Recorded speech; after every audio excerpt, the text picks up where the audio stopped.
Good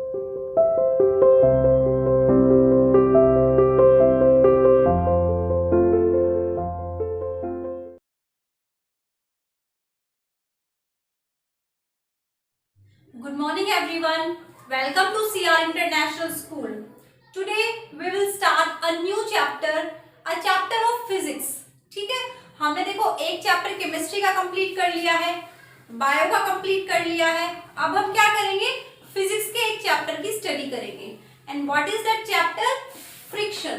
ठीक है, जो फ्रिक्शन है चैप्टर नंबर 12, चैप्टर नंबर 12 उसकी हम क्या करेंगे, स्टडी करेंगे. ठीक है, तो देखो फ्रिक्शन होता क्या है. सबसे पहले हम फ्रिक्शन को समझने की कोशिश करते हैं with the help of some examples. देखो आपने क्या देखा है कि हम कोई बॉल फेंकते हैं. ठीक है, फर्स्ट में हमने क्या किया, या ग्राउंड में हमने कोई बॉल थ्रो की है. हम क्या देखते हैं, वो बॉल मूव कर रही है, मूव कर रही है, मूव कर रही है, बट थोड़ी देर बाद क्या होगा, वो बॉल एक जगह पे रेस्ट पे आ जाएगी, है ना. वो बॉल क्या है, रुक जाएगी किसी ना किसी पॉइंट पे जाके.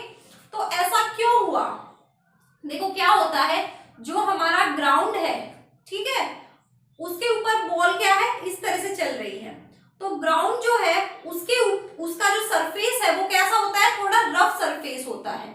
वो रफ सरफेस क्या करता है, उस बॉल को रोकने की कोशिश करता है कि वो बॉल जो है मूव होने से रुक जाए. इट मींस जो बॉल की मूवमेंट थी, जो बॉल मूव कर रही थी, बॉल का जो मोशन था, उसको एक फोर्स जो है वो अपोज कर रही है. ठीक है, फोर्स क्या कर रही है, अपोज कर रही है. देखो हमने क्या किया, बॉल को थ्रो किया है ताकि वो क्या करे, मोशन में रहे. ठीक है, मूव करती रहे. लेकिन एक फोर्स जो है वो क्या कर रही है, उसको रोकने की कोशिश कर रही है कि जो बॉल है उसकी जो मूवमेंट है वो एक जगह पे आके क्या हो जाए, स्टॉप हो जाए. तो उसी फोर्स को हम क्या कहते हैं, फ्रिक्शन फोर्स बोलते हैं. जो फोर्स किसी भी मोशन को, किसी भी ऑब्जेक्ट के मोशन को रोकने की कोशिश करें, उसको हम क्या बोलेंगे, फ्रिक्शनल फोर्स या फिर फ्रिक्शन. ठीक है, दो चीजों को आपस में अगर हम रब करते हैं तो वहां पे भी क्या अप्लाई होता है, फ्रिक्शन अप्लाई होता है. ठीक है, दोनों चीजें आपस में एक दूसरे के मूवमेंट को क्या करेगी, रोकने की कोशिश करती है. सिमिलरली देखो आप साइकिल चलाते हो, उस टाइम भी क्या है, जैसे ही आपने पेडल मारने रोक दिए, बंद कर दिए, तो कुछ समय बाद क्या है, साइकिल अपने आप स्टॉप हो जाती है, बंद, रुक जाएगी. ठीक है, रेस्ट पे आ जाएगी. तो ऐसा किस कारण हुआ है, क्योंकि जो ग्राउंड है या फिर जो रोड है जहां पे आप साइकिल को मूव करा रहे थे, वहां पे क्या है, उस ग्राउंड का क्या है, फ्रिक्शन उसके ऊपर लगा है. एक फोर्स लगी है जो क्या कर रही है, पहिए की जो मूवमेंट है, जो व्हील है साइकिल की, उसकी मूवमेंट को रोकने की कोशिश कर रही है. ठीक है, so what is friction? The force acting along to surface. ऐसी फोर्स जो दो सरफेस के अलोंग क्या कर रही है, एक्ट कर रही है इन कॉन्टेक्ट. और वो जो दोनों ऑब्जेक्ट है वो कैसे होने चाहिए, आपस में एक दूसरे के कांटेक्ट में होने चाहिए. देखो जो दो सरफेस लिए हैं, फॉर एग्जांपल बॉल ग्राउंड के कांटेक्ट में थी, ठीक है, उन दोनों के बीच में कांटेक्ट था. तो वहां पे जब दो ऑब्जेक्ट आपस में कांटेक्ट में होंगे ना, तभी क्या हो सकती है, फ्रिक्शन फोर्स काम कर सकती है. That opposes the motion of one object over other. जो क्या करती है, एक के मोशन को दूसरा जो सरफेस है वो अपोज करता है. इस तरह की फोर्स को हम क्या कहते हैं, फ्रिक्शनल फोर्स. ठीक है, समझ आ गया होगा आपको फ्रिक्शनल फोर्स क्या होती है. जब कोई भी दो ऑब्जेक्ट है, एक ऑब्जेक्ट के ऊपर अगर दूसरा ऑब्जेक्ट मूव कर रहा है, ठीक है, तो एक ऐसी फोर्स है जो पहला जो सरफेस है, एक सरफेस क्या करेगा, दूसरे की मूवमेंट को रोकने की कोशिश करेगा. और उस रोकने की कोशिश को ही क्या है, देखो किसी भी चीज को अगर हम रोकने की कोशिश कर रहे हैं तो हमें फोर्स अप्लाई करनी पड़ेगी ना वहां पे. तो जो फोर्स वहां पे अप्लाई हो रही है, जो क्या कर रही है, उस मोशन को अपोज करने की कोशिश कर रही है, उसी को हम क्या बोलते हैं, फ्रिक्शनल फोर्स बोलते हैं. ठीक है, अब देखो जो फ्रिक्शन है या फ्रिक्शनल फोर्स है वो किस वजह से फॉर्म होती है, क्यों फ्रिक्शन जो है वो बनता है. What is the cause of friction, friction का क्या कारण है. देखो फॉर एग्जाम्पल हमने क्या किया, एक वुडन बॉक्स लिया है. ठीक है, हमने दो वुडन बॉक्स लिए हैं, लकड़ी के बॉक्स लिए हैं दो. मैंने क्या कहा था कि यहाँ पे दो सरफेस चाहिए ना, तो हम दो सरफेस ही लेके चलेंगे और दो सरफेस आपस में एक दूसरे के कांटेक्ट में आने चाहिए, एक दूसरे को टच कर रहे होने चाहिए और उनकी मूवमेंट भी होनी चाहिए, ठीक है। This is the necessary condition for friction, क्योंकि जब मूव करेंगे तभी हमें क्या दिखाई देता है कि फ्रिक्शनल फोर्स कितनी अप्लाई हो रही है और क्या है फ्रिक्शन फोर्स। तो देखो क्या हुआ, ये दो वुडन सरफेस है।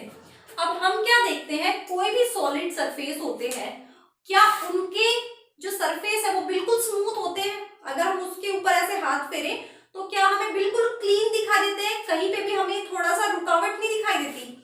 ऐसा नहीं होता ना, हर एक सरफेस के ऊपर क्या है, थोड़ी बहुत रुकावट प्रेजेंट होती है या फिर थोड़ा बहुत रफ सरफेस जो है वो प्रेजेंट होता है।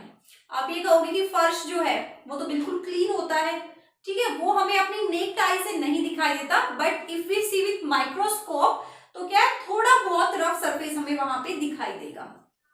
तो देखो उसी सरफेस की वजह से क्या होता है, फ्रिक्शन अप्लाई होता है। तो क्या है, जब भी हम माइक्रोस्कोप में किसी सॉलिड सरफेस को ऑब्जर्व करते हैं, ठीक है, माइक्रोस्कोप में अगर हम किसी भी सरफेस को देखेंगे तो हमें क्या पता चलता है कि उनका जो सरफेस है, ठीक है, सरफेस जो होता है उसके अंदर देखो क्या प्रेजेंट होते हैं, इस तरह से रफ सरफेस प्रेजेंट होते हैं। अब रफ सरफेस के अंदर भी कैसे होगा, देखो कहीं पे नीचे की तरफ, कहीं पे ऊपर की तरफ, इस तरह से रफ सरफेस होता है। इसी तरह से दूसरा जो हमने क्या लिया है, सरफेस लिया है, वुडन बॉक्स लिया है, उसके अंदर भी इसी तरह से प्रेजेंट होंगे। अब देखो क्या हुआ, अब देखो आपको क्लियरली विजिबल हो रहा होगा, बट हमें अपनी नेक्ड आई से ये क्लियरली विजिबल नहीं होता है, ठीक है। अब यहाँ पे माइक्रोस्कोप पे जब हमने ऑब्जर्व किया तो हमें क्या पता चला, इस तरह का सरफेस है। तो जो ऊपर उठा हुआ सरफेस है, ये जो ऊपर उठा हुआ सरफेस है, इसको हम क्या बोलते हैं, हिल। क्या बोला जाता है इसको, हिल, ठीक है। और जो नीचे की तरफ है उसको बोला जाता है वैली, ठीक है। जो ऊपर की तरफ है उसको हिल, क्योंकि देखो हिल क्या है, जो हमारी अर्थ की सतह होती है उससे क्या है, ऊपर उठा हुआ होता है, और वैली क्या है, हमेशा नीचे होती है, इसलिए इनका नाम क्या दिया हुआ है, हिल एंड वैली। अब क्या है, इन दोनों में हिल और वैली प्रेजेंट है। अब इन दोनों सरफेस को आप खुद इमेजिन करके देखो, इन दोनों सरफेस को हम आपस में ऐसे क्लोज लाए और इन दोनों को ऐसे मूव कराने की कोशिश कर रहे हैं, तो क्या बिल्कुल स्मूथ मूवमेंट हो जाएगी, इजीली ऐसे स्लिप कर जाएगा एक वुडन बॉक्स दूसरे वुडन बॉक्स के ऊपर। ये क्या है, वुडन बॉक्स है दोनों, ठीक है। क्या ऐसा हो सकता है कि एक वुडन बॉक्स दूसरे वुडन बॉक्स पे क्लियरली ऐसे एकदम स्मूथली क्या है, मूव कर जाए? नहीं हो सकता ना ऐसा, क्योंकि यहाँ पे क्या प्रेजेंट है, हिल्स एंड वैली प्रेजेंट है। अब हिल्स और वैली प्रेजेंट है तो ये क्या करेंगे, एक दूसरे की मूवमेंट को रोकने की कोशिश करेंगे, ठीक है। तो जो रोकने की कोशिश हो रही है दैट इज द फ्रिक्शन, ठीक है। वो किस वजह से हो रहा है, फ्रिक्शन की वजह से। तो फ्रिक्शन क्या है, एक तरह की रुकावट है, ठीक है, जो क्या करती है, किसी भी ऑब्जेक्ट के मोशन को अपोज करती है, उसको अपोज करने की कोशिश करती है। और जो फोर्स अप्लाई होती है उसको हम क्या बोलते हैं, फ्रिक्शनल फोर्स, ठीक है। जो भी फोर्स एक ऑब्जेक्ट दूसरे ऑब्जेक्ट को रोकने के लिए लगाता है that is called as frictional force. तो यहाँ से आपको क्लियर हो गया होगा कि इन दोनों वुडन बॉक्स को हम जैसे ही क्या करेंगे, एक दूसरे के ऊपर मूव कराएंगे तो स्मूथ मूवमेंट नहीं होगी, ठीक है। और इस वजह से क्या हो जाएगा, यहाँ पे फ्रिक्शन डेवलप हो जाएगा और इसी फोर्स को हम क्या बोलेंगे, फ्रिक्शनल फोर्स। तो ये क्या है, फ्रिक्शन के बारे में एक बेसिक क्लास थी। आई होप आपको फ्रिक्शन अच्छे से समझ आ गया होगा कि होता क्या है फ्रिक्शन, ठीक है, और फ्रिक्शनल फोर्स क्या होती है।